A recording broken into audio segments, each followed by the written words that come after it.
Welcome to the AIMS का बच्चा.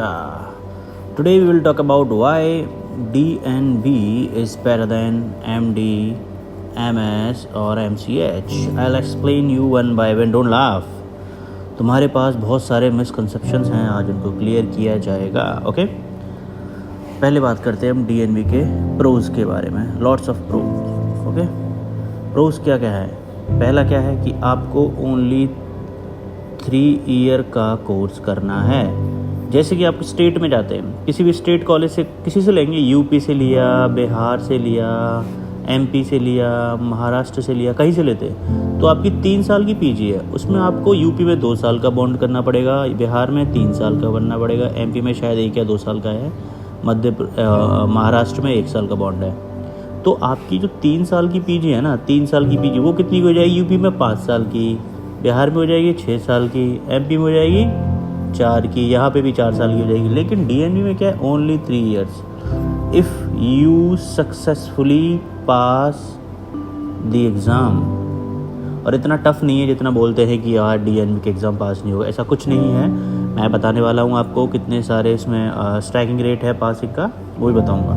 तो पहला बेनिफिट क्या है हमारे पास प्रोज डीएनबी का कि 3 साल का प्रोग्राम है. बस कोई किसी भी स्टेट का कोई भी कोटा वोटा नहीं होता है कि बॉन्ड वॉन्ड होता है कुछ भी. दूसरा क्या है कि अगर आप ये स्टेट वाला बॉन्ड है जो 2 या 3 साल का बॉन्ड है, अगर आप उसको इन बिटवीन छोड़ते हो तो हर स्टेट का 30 to 40 लाख, 30 से 40 लाख रुपए लौटाना पड़ेगा आपको अगर आप उसको बीच में बॉन्ड को छोड़ते हो, परस्यू नहीं करते हो तो. ठीक है, लेकिन डीएनबी में कोई बॉन्ड ही नहीं है तो कोई पैसे की बात है ही नहीं.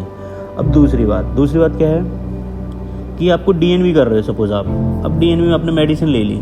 ठीक है, मेडिसिन लेके पता चल रहा है यार मेरी तो सर्जिकल स्किल्स अच्छी थी, 1 साल हो गया आपको करते करते, अब नहीं कर पाऊंगा मैं. या फिर आपका एम्स में आपने एग्ज़ाम दिया, एम्स में आपका सिलेक्शन हो गया, तो आप इसको बीच में क्विट कर सकते हो. ठीक है, बीच में इसको कभी भी छोड़ सकते हो. ठीक है, कभी भी कोई आपसे एक्स्ट्रा चार्ज नहीं लिया जाएगा. बट अगर आप इसकी सीट छोड़ते हो तो आपसे पेनल्टी ली जाएगी, एक्स्ट्रा पेनल्टी. ठीक है, लेकिन डीएनबी में कोई पेनल्टी नहीं है. ठीक है, 2 प्रोज हो गए इसके. ठीक है, अब बात करते हैं अगला वाला. थर्ड क्या है कि आपको इसमें हॉस्पिटल में काम करने को मिलता है.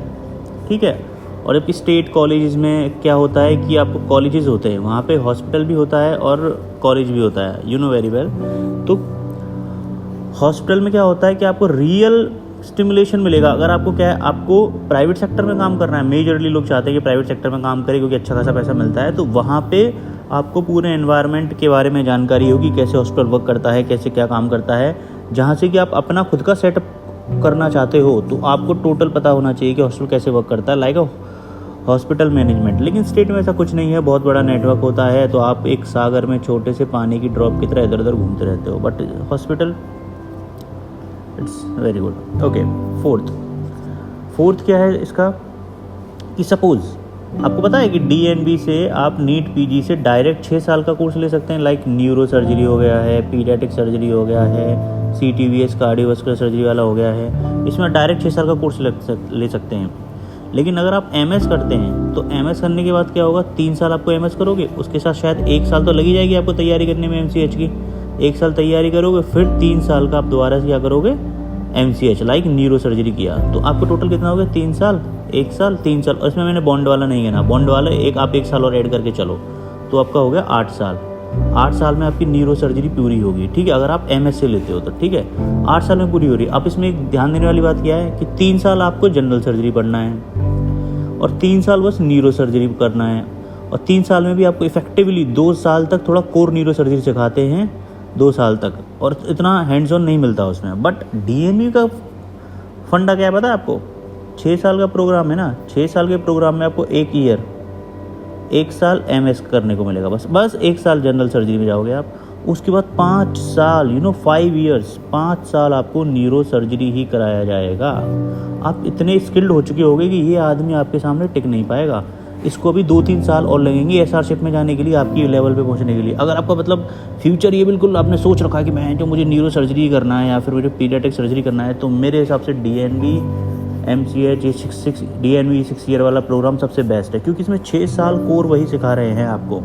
ठीक है, तो ये सबसे बड़ा फ़ायदा मिलता है आपको 6 साल के प्रोग्राम के लिए। और दूसरी बात क्या है, इसमें आपको कोई बीच में एग्ज़ाम ही नहीं देना। जैसे इसमें आपको क्वालिफाइंग एग्ज़ाम देना था, ये वाला 1 साल का एग्ज़ाम देना है इसमें आपको कोई एग्ज़ाम ही नहीं देना, ठीक है। तो DNB का ये सबसे ज़बरदस्त फ़ायदा है।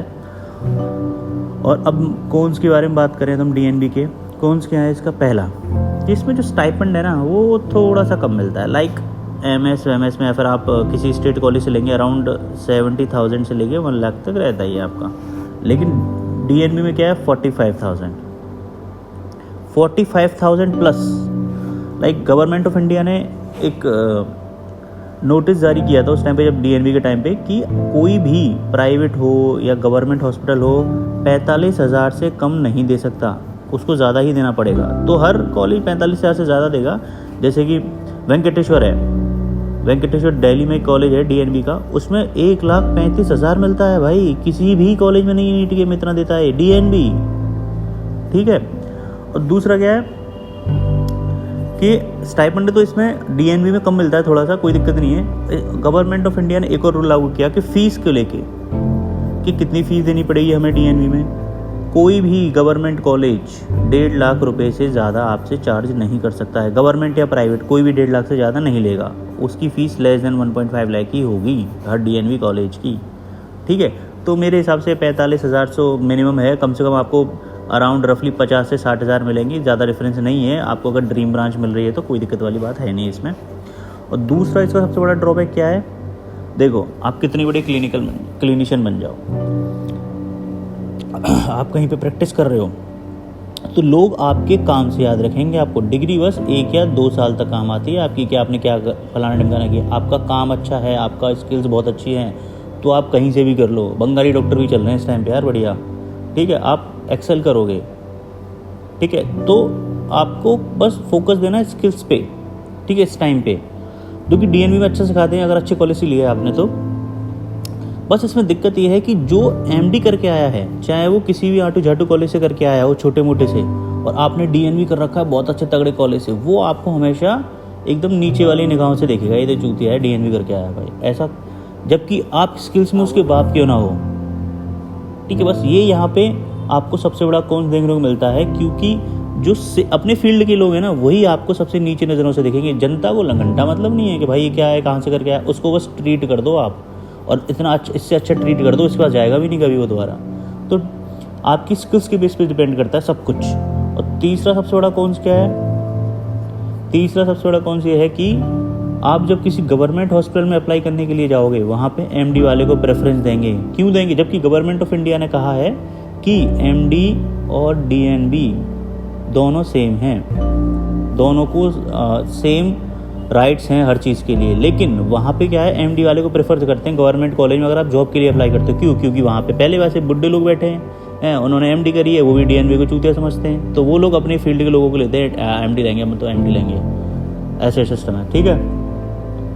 और मैं तो आपको एक सजेशन दूंगा सबसे अच्छा, कि आप अगर DNB कर रहे हो, DNB करो तो देखो कि उस कॉलेज में 500 से ज़्यादा बेड हैं कि नहीं। अगर 500 से ज़्यादा बेड हैं तो उससे बेस्ट कोई कॉलेज नहीं है आपके लिए। 3 साल में आप घर पे आ जाओगे, अपना क्लिनिक हॉस्पिटल जो खोलना है खोल लोगे, ठीक है। ये आपका पार्ट 1 यहीं ख़त्म होता है। Thank you so much. AIIMS का बच्चा को सब्सक्राइब कर लेना, बाय बाय।